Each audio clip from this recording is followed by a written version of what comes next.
রে, আম্বানিদের ছোট বউ দেখি গয়না রিপিট করলো। যাক, তাহলে এখন আমরাও একই ড্রেস বারবার পরতে পারবো। ওদিকে এবার ফাঁস হলো কঙ্গনা শর্মার কেলেঙ্কারি। এই ইনফ্লুয়েন্সারের দেখি সব কিছুই ফেক। উফ, চলুন শুরু করা যাক আজকের গল্প আর গসিপ। যাই বলেন ভাই, আম্বানিদের কিন্তু কাজ কারবারই আলাদা। অবশ্য যাদের ব্যাংক ব্যালেন্স প্রায় $100 বিলিয়ন, তারা তো আমাদের মিডল ক্লাস থেকে আলাদা হবেই। এই সুপার কোটিপতি ফ্যামিলি সবার জন্য আলাদা ওয়ার্ড্রব রুম আছে, সেই সাথে আছে নিজস্ব ফ্যাশন ম্যানেজার। এরা খেয়াল রাখে কোনোভাবেই যাতে কোনো ড্রেস বা অ্যাক্সেসরিজ ভুলেও রিপিট না হয়ে যায়। আম্বানি বলে কথা, রিপিট হয়ে গেলে মান ইজ্জত একদম শেষ। তবে এবার যেটা হয়েছে সেটা মনে হয় তাদের ইতিহাসেও প্রথম। আজ পর্যন্ত আম্বানি ফ্যামিলির কাউকে কোনো ড্রেস বা গয়না রিপিট করতে দেখা যায়নি।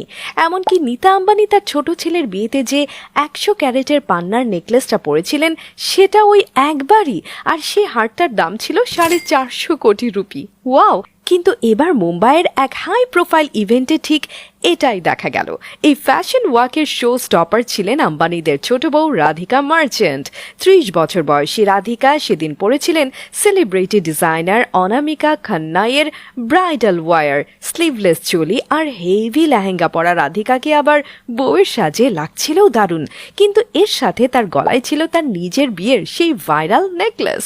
4 লেয়ারের সেই জুয়েলারিতে ছিল 20টা দামি ডায়মন্ড, সাথে আবার 4 কোনা অনেকগুলো দুর্লভ পান্না। সাউথ আফ্রিকা থেকে স্পেশাল অর্ডার করে নিয়ে আসা এই নেকলেসটার দাম তখন পড়েছিল 80 কোটি টাকার মতো। ইন্টারেস্টিং ব্যাপার হচ্ছে এই নেকলেসটা কিন্তু আম্বানিরা রাধিকাকে দেয়নি। এটা আসলে রাধিকাকে বিয়েতে গিফট করেছিল তার মা শায়লা বীরেন। আম্বানিদের মতো না হলেও রাধিকার বাবা বীরেন মার্চেন্টও হেলথ কেয়ারের ব্যবসা করে প্রায় 1000 কোটি টাকার মালিক। এদিকে রাধিকার কানে ছিল ম্যাচিং করা হিরের দুল, এটাও তিনি তার প্রি ওয়েডিং ইভেন্টে পড়েছিলেন। ইনসাইডার সোর্স থেকে জানা গেছে রাধিকার ডার্ক সাইটে শাশুড়ি নীতা আম্বানি এই ব্যাপারটা ভালোভাবে নেননি। তার ধারণা রাধিকা এটা ইচ্ছে করে করেছে তার বাপের বাড়ির টাকা শো অফ করার জন্য। তিনি তার বৌমাকে সাফ জানিয়ে দিয়েছেন এখন থেকে কোনো ফ্যাশন ইভেন্টে গেলে তাকে যাতে আগে থেকেই জানানো হয় রাধিকা সেখানে কি কি পরবে। ওরে আল্লাহ, বউ শাশুড়ির মেগা সিরিয়াল সব ফ্যামিলিতে একই রকম, তাই না? এইদিকে কঙ্গনা শর্মাকে বলা যায় একটা অনলাইন ঝড়ের মতো।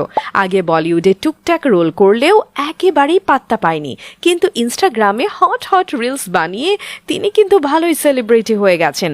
তার দাপটে এখন উর্ফি জাভেদের মার্কেট পড়ে যাবার অবস্থা। কিন্তু এবার জানা গেল তার শো অফের